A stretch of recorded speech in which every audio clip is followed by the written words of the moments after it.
In today's video, I'm going to teach you how to edit the header in Elementor. We're diving into the world of website design, where learning how to customize your header effectively can transform your site's entire look and feel. Headers are crucial. They often contain your site's navigation menu, logo, and sometimes even call to action buttons. They set the stage for your visitor's experience. So, let's get started on how to tailor yours using Elementor. First things first, you'll want to open your WordPress dashboard.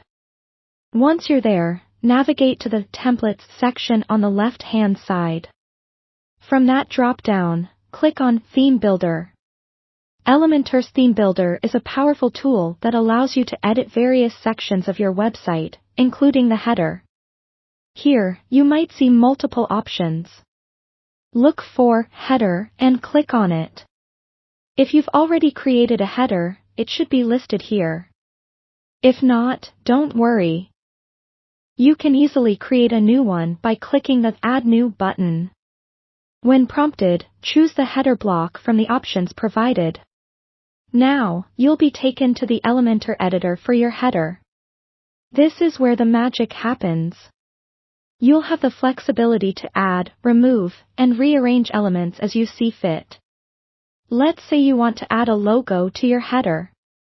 Simply find the image widget from the Elementor panel, drag it to your header area, and drop it in the desired spot. Click on this widget, and in the panel on the left, upload your logo image.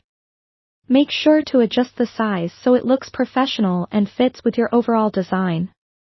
For adding a navigation menu, locate the Nav Menu widget in the Elementor panel. Again, drag it to your canvas, place it where your menu should appear, and choose which menu to display from the drop-down in the left-hand setting panel. Not only can you choose different menus if you've set them up in WordPress, but you can tweak things like the layout, alignment, and even the drop-down styles here.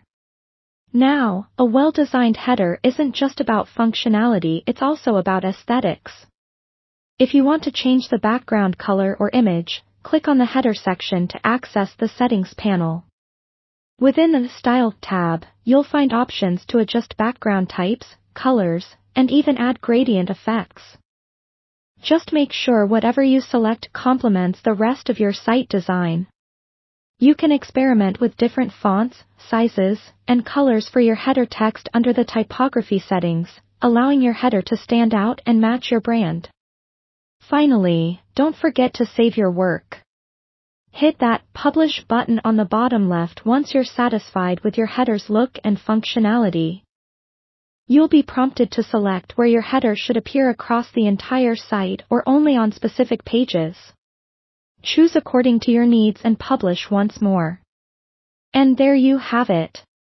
You've successfully edited your header in Elementor. With this newfound skill, you'll have no trouble enhancing visitor experience on your website. Thanks for joining today's session, and I'll see you in the next tutorial.